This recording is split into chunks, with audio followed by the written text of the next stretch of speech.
Good morning. Good morning. Here we are, Hayom Yom today, the 14th of Menachem Av. All right. Tachanin is not said at Mincha because tonight starts a holiday, which the Chachamim said is there's no Yom Tov for the Jewish people like the Yom Tov of the 15th of Av, which we'll talk about more tomorrow, why the 15th of Av is such a big deal. So for that reason, we don't say Tachanin at Mincha. Now, the 14th of Av, this is today. The 14th of Menachem Av, in the year 1941, marked 50 years since my father, the Frierdiker Rebbe is speaking, since his father, the Rebbe Rashab, told me to begin recording the stories that my father told me. You know, the Frierdiker Rebbe is known amongst all the Rebbeim for being a writer.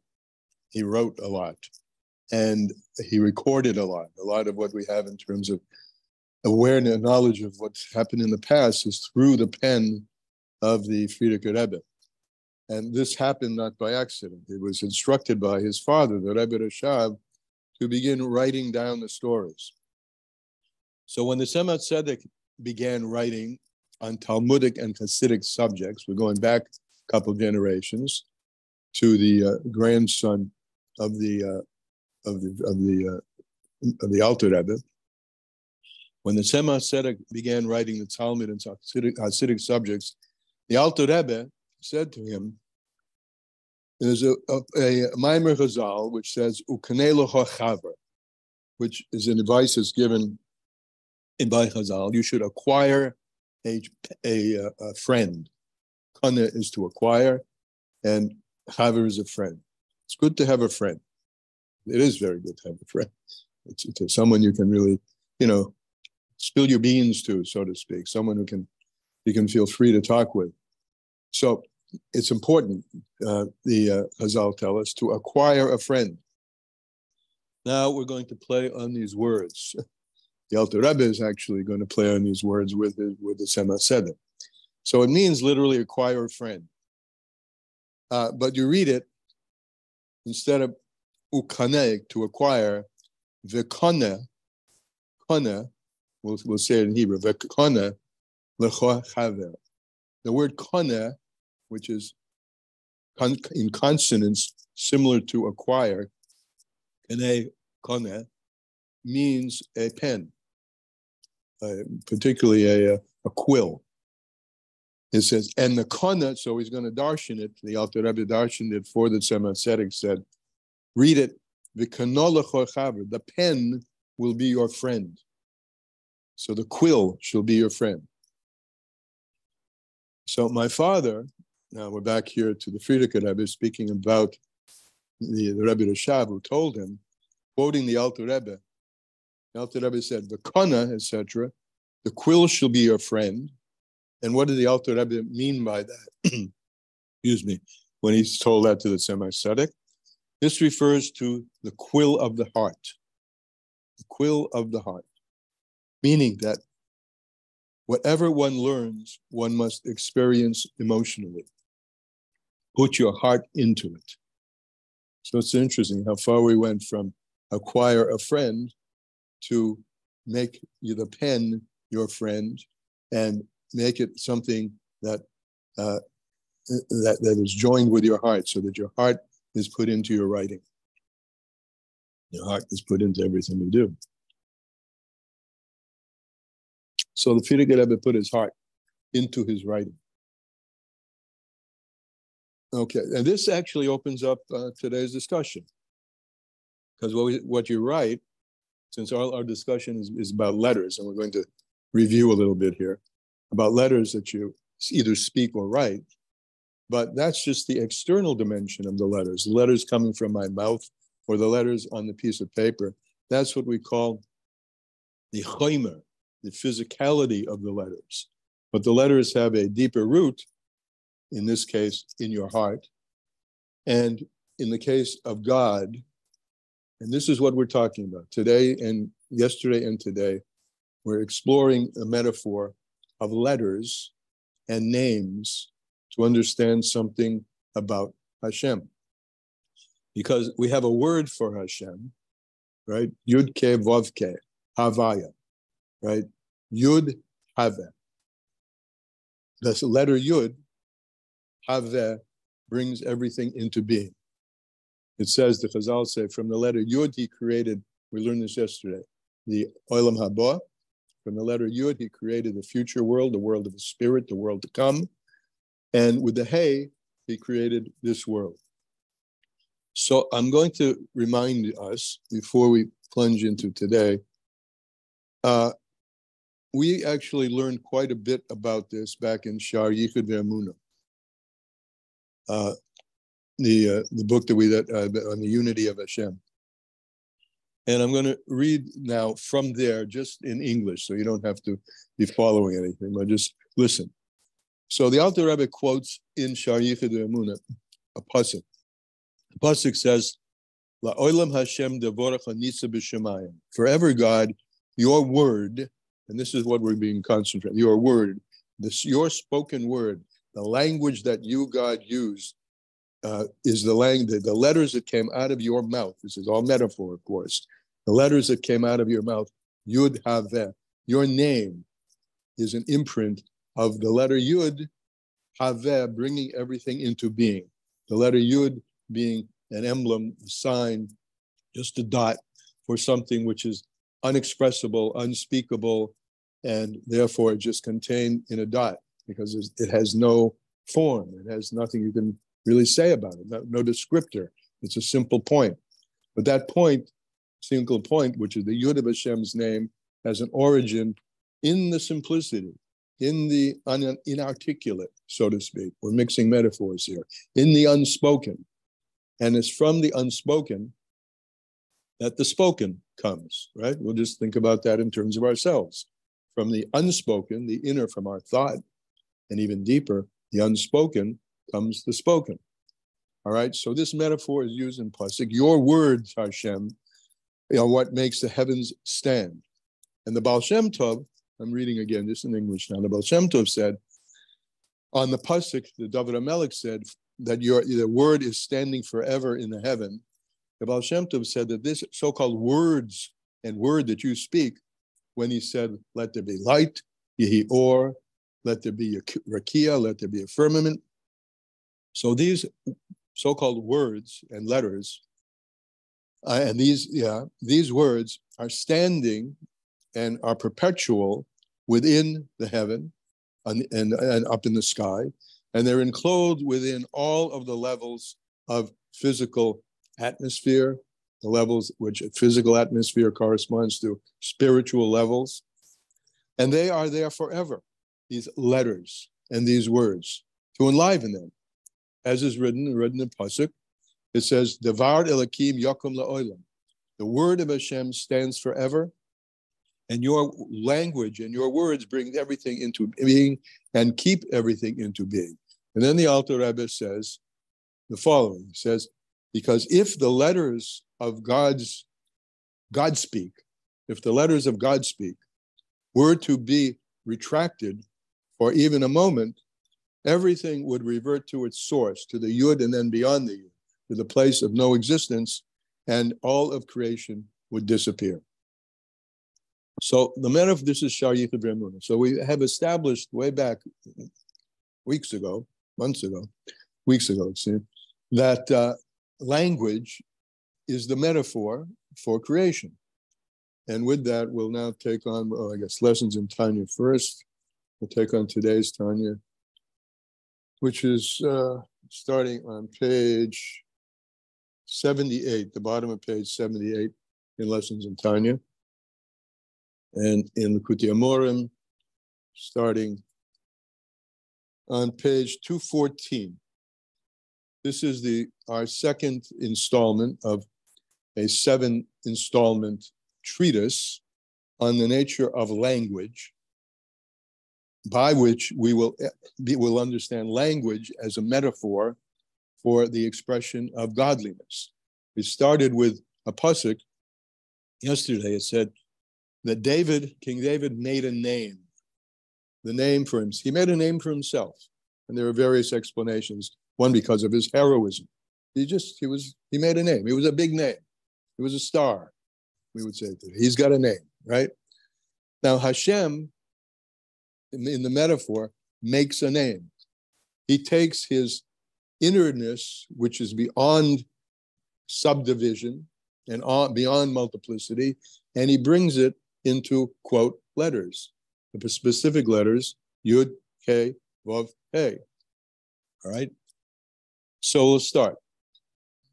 Archaoisius, these letters, letters in general. Now think of this as all a metaphor. All of this discussion is a metaphor for God and godliness. God himself and godliness, how he manifests himself in the creation. So letters, think of any letter. The letter Beis, for instance. It has a chaimer. That's if you write it in the Sefer Torah, that's the physicality of the letter. But it also has a tzura. It has a form or a spiritual dimension, an inner dimension, which preceded it. We'll use the dimensional I learned much before. Speech comes out of your mouth in defined letters, defined words. But it has, and that's the chaimer, that's the physicality of the language. The predecessor to that is something that goes on in your mind. And we learned yesterday, the letters themselves are rooted very, very deep in the soul itself, which is why the soul of a human, the distinctive factor about a human being is that he's a medaber, that he can speak, because rooted way back in the soul is called the nefesh hamidaberes. The Alter Rebbe called the soul which speaks. So the soul, like the heart, is the inner dimension of the letters, and then the shape or the form or the articulation is the externality of the letters. And everything has this. It's called chitzonius and panemius, the externality of the thing. Here's a pen, right? Write this. There are previous states of this pen where it wasn't a pen at all, right? All the ingredients, the plastic, the chemicals, etc., which went into it, even though they had physical instantiation as well, but they go back further into their molecular constitution, and the molecular constitution goes back into realms that we have not really explored yet scientifically, and we don't know that we'll have instrumentation to do it, into levels which are beyond the physical instantiation. So this notion of externality and internality, we've come across the externality of the heart, the way the exterior level of the heart. We talked about the metaphor of circumcision, the two levels of Mila and Priya. And it says, circumcise your heart. You have to get both levels together. You have to get your internality aligned with your externality.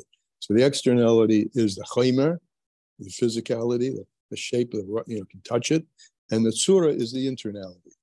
So letters also have, to our point here, particularly letters, which we're talking about, they have chaimer with tzura.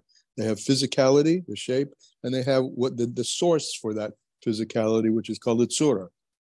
And that's called hanikras panemius v'chitzonius, the inner dimension and the outer dimension. Everything has that. We have it. What you see may not be what you get, right? I'm giving you a talk today. We're speaking today. We have an interaction today. Do I know what's really going on in the secret realms of your heart? Do you know what's going on in the secret realms of my heart? No. We reveal certain things. That's the chitzonius. And then there's a panemius that we keep either to ourselves or sometimes share with the good friends that we've acquired, right? Or even deeper than those, that deeper panemius is panemius of panemius, the things about ourselves that we ourselves don't even grasp about ourselves. So everything has these levels. So panemius v'chitzonius. Now back to letters. Even though the source of the letters, as we learned yesterday, is what the Alter Rebbe calls kadmus haseichel. the predecessor or primordial levels of intellect. And we learned this. It was a surprising thing for me when I first learned it, and yesterday, that letters, the letters that we put together to make words, those letters are rooted very deep in our soul before intellect.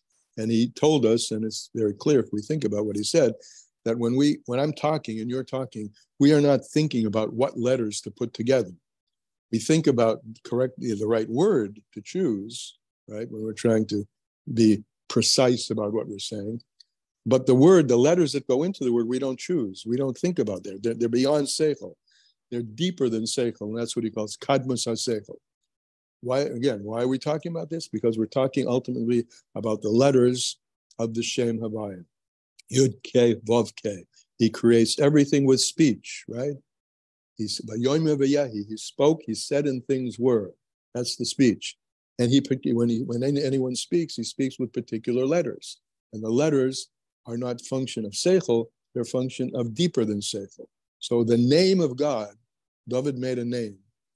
And the name of God is the primary name of God is the Yud Ke Vav Ke. Those letters come from a place in godliness which is deeper than, way deeper than understanding, way deeper than seichel, called kadmus ha-seichel. And they're called, that place which is called kadmus ha-seichel, now I'm back here in the third line, is the ratzon ha-nefesh, the place of the will of the soul, deeper than thought. Rosa, you have your hand up. Yes? So Yeah. I'm trying to, so we're saying that it's the letters, we're saying that there are letters that are in a feeling, and then there are letters that are in thought, and then there are letters that are spoken out. So pneumius would be while it's still inside the person in this. Yes. muscle? But letters can be both inside the person and outside the person. We have letters of thought. When I'm sitting by myself, there's stuff going on, and I'm sure it is with all of you. You're going to be thinking about what are you going to do next, and you're thinking about what you're going to say. There are letters of thought which are internal, and there are letters of speech which are external. But we're speaking, where did those letters come from? Those letters, whether they're letters of thought or letters of speech, letters of thought come from seichel. I'm thinking, right? I'm thinking in letters. People think in letters and words. They just don't speak them necessarily, or they don't speak all of them. If they have any discipline, you don't say everything that's going on in your mind. But deeper than that, before there are any words at all, even words of thought, those words of thought are composed of letters, and those letters are not part of conscious thought. They are deeper than conscious thought. Letters are rooted, as he just said, in the ratzon of the nefesh. Just the mere fact of wanting, without any attachment yet to how you're going to deal with that want or that desire, where you're going to articulate it and place it, comes from kadmus ha-seichel. Kadmus ha-seichel is the ratzon of the nefesh, of our soul. That's where letters come from. And deeper than seichel is a place in godliness where letters of what's going to be expressed in letters like Yud Ke Vav Ke or Shin Men Yud Mem Shemayim, that deeper place is the source of letters. And then sometimes, not often enough, we have an experience that we would say we cannot express it in words. It's so lofty. Good. That's excellent. Completely, right. Like for me, it was walking into the Ramashul in Krakow, and there was something there. I can't tell you. It was like all the neshamos of all my ancestors for hundreds of years seemed to just their presence. Right.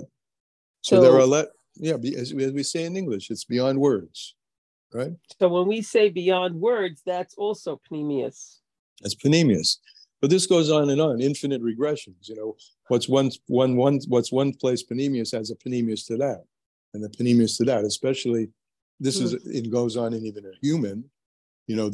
From the subconscious to the I'm going now from deep, from the subconscious to the preconscious to the conscious. Something's become conscious in you, but it's still pre-articulate. It's not this before articulation. It can't put it into words. So these structures, chitzonius and panemius, reverberate, infinitely. You have this structure. The panemius of a spoken word is the word of is the thinking about it. The panemius of the thought is something deeper than that. And letters, we learned yesterday, are rooted in many levels, however many we're going to count, of more panemius than what's expressed in the words themselves when you combine them. All of this is to say, okay, hope that's clear. Is that clear? Yes. Okay. All of this is to say that when we finally see a Yud Ke Vav Ke, the shame, the name of Avaya, spelled out, you have to know that name itself is rooted much deeper than the letters that you're seeing in front of you, or the letters that you're going to speak when you say Baruch Atah Hashem, right? They're much, much deeper. So we're using here, the Alter Rebbe is using here a metaphor about teaching us about speech and the source of speech to teach us something about creation and the mechanism of creation, which is God's speech, and something about how it's rooted much deeper than that. So, back to our story. Well, thank you. And again, yesterday I encouraged in this particular piece, ask as we go, because this is a lot of new stuff here. And if you keep it to the end, you may lose your question. If you have a question, just as Royce did, just raise your hand or speak out. Take yourself off mute. Okay, we just did the third line. It's a short piece today, but it's deep. That's why we're going so slowly. So we have the surah, the form of the letter, and the chaimer of the letter. The chaimer is the instantiation, the beis, the letter beis, in the Sefer Torah. Now you know why, or one of the reasons why why any part of a letter is missing or not formed correctly, why that makes the Sefer Torah possible. Because it's a misrepresentation of the panemius that's being expressed by that letter. The panemius, therefore, isn't being expressed if the letter is broken or is touching another letter where you can't read it, etc. So the form of the letter, before it's articulated in your mouth, so zuhu bechinas tzuras. This is this form of the letter is rooted in what's called kadmus haseichel, levels deeper than intellect, or the will of the soul. And this form becomes into shini hamivate, comes into different ways of expression, shebechof bois oisius, of the 22 letters. Aval v'chinas ha'chaimer, the actual physicality of the letters, the guf is habuson, and the body of their coming into being, their shape on the paper, or their articulative sound from the mouth. That's the externality of the letters. Remember, this all harks back to David made a name. And the name is, he revealed the name of God. He revealed God's presence down here below. Remember, David is Mashiach of that generation. And he revealed God, and his son was invested with the knowledge to create the Beis HaMikdash, which was the place on planet Earth where people came to see Hashem with eyes that saw, to see and to be seen 3 times a year. That instantiation is God's presence of down here below, was achieved by David. David made a name. He brought the Yud Ke Vav Ke from the hidden reaches into the revealed reaches, from the realm of tsura, of the form of things unrevealed, into chaimer. Chaimer also is brick and mortar, right? The bricks in Egypt were called chaimer, the thick bricks. So we have that's, and the instantiation of the letter in form or expression of the mouth is the chitzonius. Now that chitzonius of a letter, the externality of a letter, where does that start? There are 5 articulated powers of the mouth, right? We have the lips, the tongue, the palate, the throat, and the teeth. Yeah. But those are all put into action. Those are external, relative to what empowers them, which is the breath. In all the articulated powers of the mouth and the articulated expressions of the mouth, the breath is in it. So the externality is the internality of the external word that's spoken, or the letter that's spoken, is the breath, which comes up from the heart. So here you have 3 levels. The spoken letter or word, or the written letter in the word, but we're speaking now in the muscle of speech, you actually hear it. That's the chitzonius, the external. The internal has a power, which is the breath, and the breath has an internal, which is coming from the heart, as we learned yesterday. Shemimenim is habis koil pashit. It's from the heart that the simple voice, the ha, the hey, and that's why we'll see later something special about the letter hey. It's very light. The voice comes from the heart, the simple voice of the heart, and that's kind of something of the expression that Royzer described, something which is beyond words, the voice of the heart. The voice of the heart before it's articulated, or can be articulated into words. But language is the servant of the panemius, right? Language, the expression, is the servant. That's why the difference between a writer who writes from the heart, and you can feel the heart in the letters, versus a writer who's more expository, and you can just feel the meaning of the words, but the heart's not there, right? Or a musician, or a dancer. I mean, all the dance itself is annotated.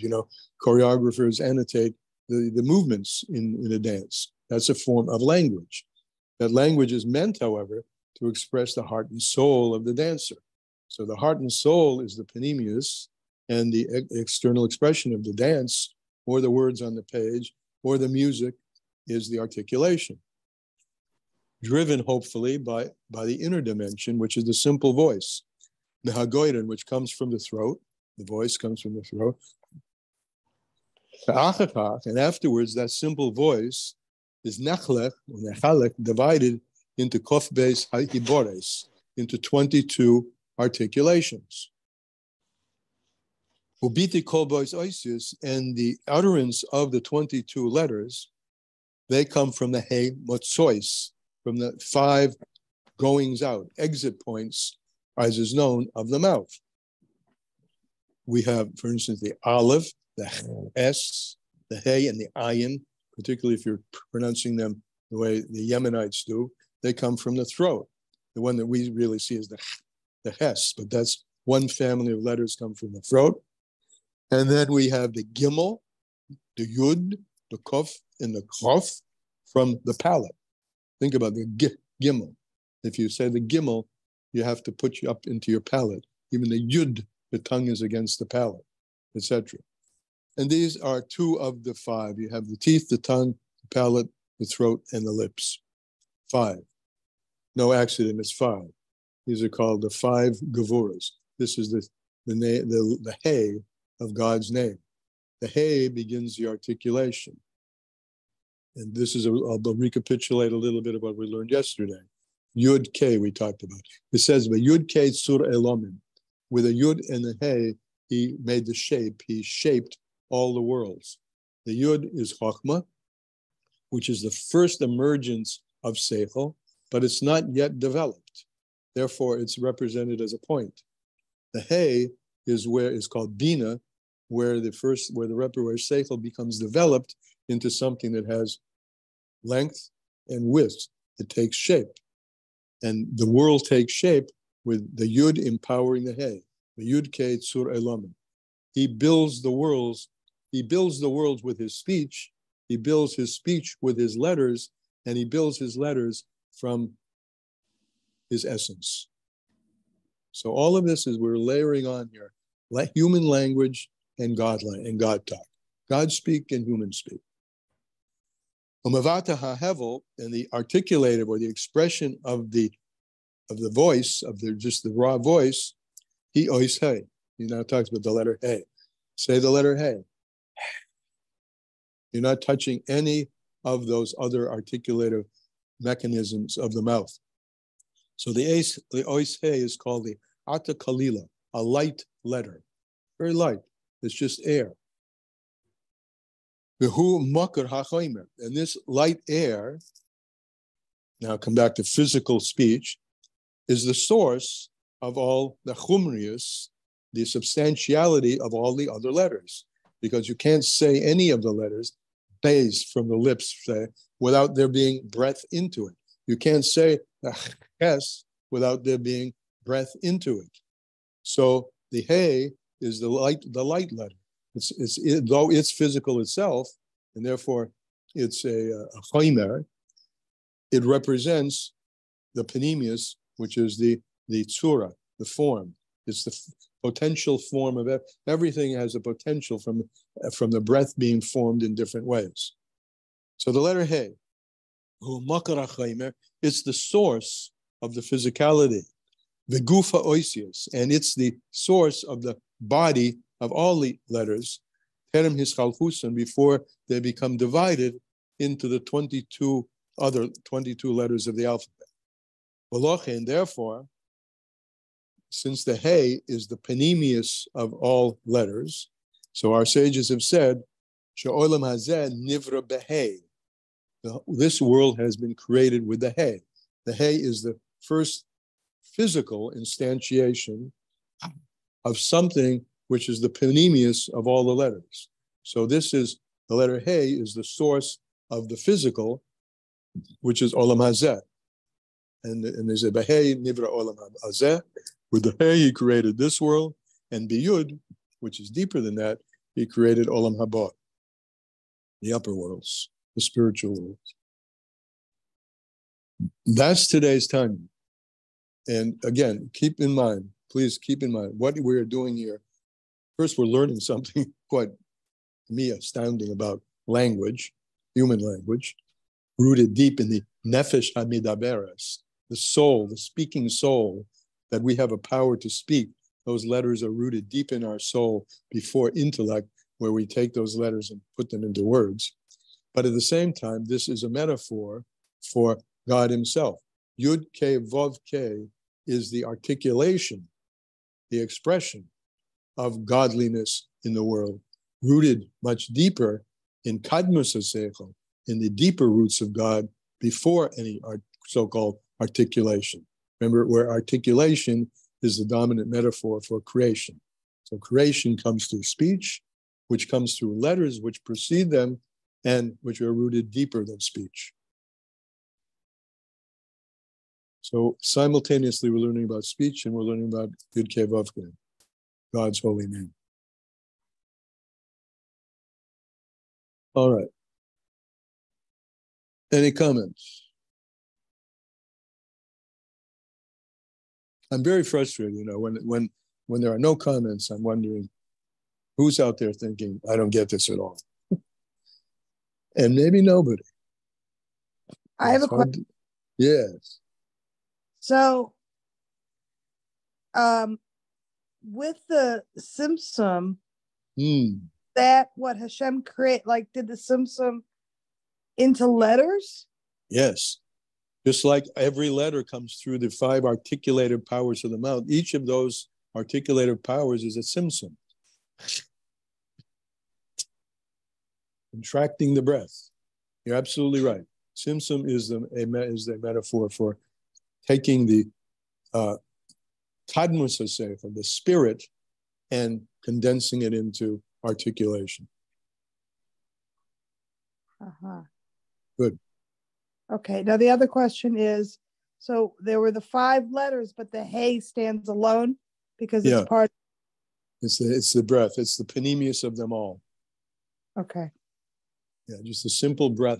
Remember, because the He, when you say a He, you haven't yet involved any of the articulated powers of the mouth, right? Right. However, the He itself, we said, is an externality compared to the heart, which is the origin of the heat that gives forth the breath. Whenever you breathe, if you put breath, I'm sure you know this, put your hand in front of your breath, not only do you get air, but you get warmth. That warmth comes from the heart. So the heart is the panemius of the hay. The hay is the panemius of the letters. So that's why I said this Chitzonius panemius, goes on and on. Each Chitzonius has a panemius, and each panemius has a panemius. And this goes back infinitely when you're talking about God. Okay, thanks. Yeah. So again, be careful what you say. Words. Well, it's interesting. I'm saying, just thinking about it myself. Words have nuances to them that you may not even thought the one who hears you picks up, but they do. That sounds a little off, Avi, Are you in a good mood today? You can express that, and maybe even unintentionally in the words that you're saying, and the particular words but also the words have quality in terms, rather, in addition to their semantic, they have something behind them, right? So do we have any other bechein besides? This is the same thing I said yesterday. Be careful what you say. Yeah, Rifki. You there? That it was just a thumbs up. Yeah, be careful what you say. Oh, right. I was okay. thinking about how I read that, if someone prays to marry someone, Hashem may listen to them, but eventually that marriage will end because that wasn't the person for you. So I was thinking about how, we have to be careful what we say because interesting. For the wrong thing. It's interesting. Yeah, well, that certainly happens in human life, where you say something and someone says, what do you mean by that? And you say, oh, that's not what I meant. That's not what I meant. So yeah, you have to be careful that you choose the words that mean what you say, or that are saying what you mean. Any other comments? Okay, then we'll continue our story about language in God's name tomorrow in our session. Have a great day, everybody. Thank you. Have a good day.